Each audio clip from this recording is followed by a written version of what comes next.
Ministerstvo financií Slovenskej republiky vykonalo audit, ktorý sa týkal dotácií zo štátneho rozpočtu pre občianske združenia za roky 2020 až 2025. Audit zistil nedostatky u 6 OZ-ov. Medzi nimi ma zaujali dve.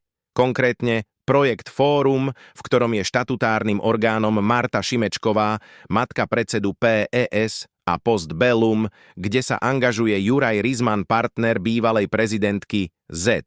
Čaputovej. Konkrétne je riaditeľom komunikácie a vzťahov s verejnosťou Kolégium pamäti národa. V prípade prvej organizácie, pani Šimečkovej, audit zistil 6 nedostatkov v sume 133 844,69 €. V prípade druhej, Rizman a spol, bolo zistených tiež 6 nedostatkov v hodnote 53 638,04 €. Nebudem sa teraz zaoberať tým, že tieto OZ spochybňujú výsledky auditu. Nič iné som ani nečakala. Ja mám skôr šok z toho, kde všade sa rozflákali štátne peniaze, to je z peniaze z daní nás všetkých. To, že sa tak dialo za predchádzajúcej vlády, to by som ešte chápala. Ale oni dostávali tučné dotácie z verejných zdrojov aj za tejto vlády a ak ideme ešte viac dozadu aj za vlád, keď boli pri moci akože naši. Stačí si pozrieť register zmluv. A na čo sa tie naše peniaze dávali pani Šimečkovej a aj pánovi Rizmanovi? Pri pohľade do týchto zmluv musím konštatovať, že na robenie politiky a na vymývanie hlav už deťom na školách v duchu tej ich jedinej správnej predstavy o demokracii, tolerancii, výklade histórie a tak ďalej, skrátka na presadzovanie tej ich pravdy.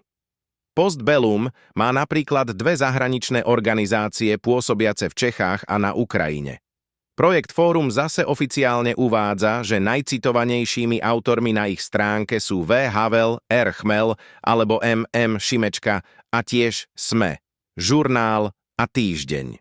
Ako by ich jedna mater mala, tak všetci spolupracujú v jednej politickej línii, tak dujú jedným smerom. Príde mi už úplne mimo zdravého rozumu, aby týchto politických aktivistov financoval cez štátne dotácie štát, to jest my všetci z našich daní. Zdá sa vám to normálne? My si vlastne financujeme vymývanie mozgov a začínajú už od detí na školách. Pritom na rozvoj života v regiónoch, teda tam, kde by peniaze štátu boli najviac potrebné a užitočné, kde skutočne žije a tvorí tá občianska spoločnosť, peniaze nie sú, chýbajú. No na rôznych politických aktivistov, na tých, ktorí nás nazývajú dezolátmi a zberbou, na týchto príživníkov, ktorí národom pohrdajú, peniaze sú. My ich živíme.